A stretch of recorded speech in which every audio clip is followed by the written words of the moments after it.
a sanction for his prosecution in the alleged MUDA scam.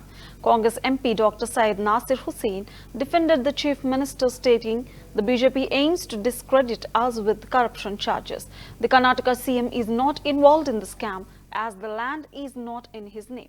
The contemporary land was allocated during the BJP rule, not Congress. Why is the governor selectively sanctioning prosecution against just one individual? The offices of governors are being used by the BJP to impose their agenda across states. It hasn't been established that the chief minister is involved, and the truth will only emerge from a proper investigation. Credit our party.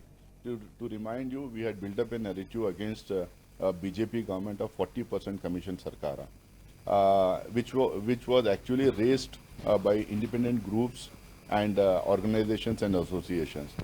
We had taken it to the public and we won with a huge mandate. Now they cannot digest that. They want to discredit us with corruption charges. The present chief minister is in no way involved. The land is not in his name. And number two, all the compensatory lands that have been given to other leaders of other political parties, including BJP and JDS, that has to be investigated. Why target only one person?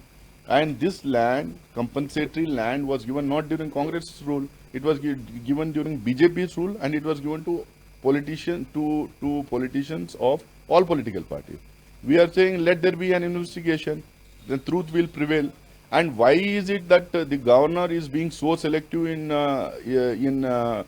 giving prosecution sanction only to one person when four others of BJP so hastily and target the chief minister? So to tell you, the house and office of governors in all the states is being utilized by the BJP to install their governments and discredit the governments of the opposition. The BJP is saying the Satyamev Jayate has prevailed.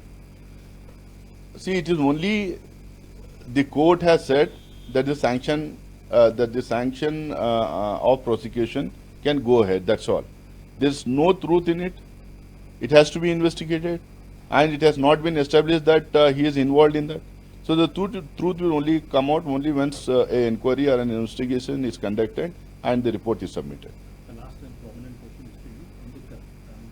The government reportedly mandating the Urdu for Anganwadi teachers. The BJP leader C.T. Ravi says that Nizam attempted to promote Urdu in Hyderabad, Karnataka region.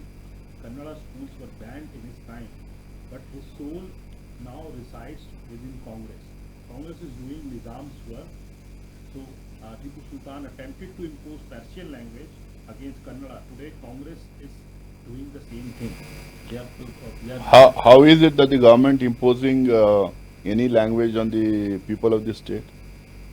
If you recall what Mahatma Gandhi ji has said, that the mother tongue should be used for the children to be educated in the schools.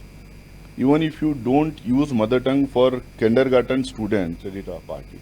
To remind you, we had built up a narrative against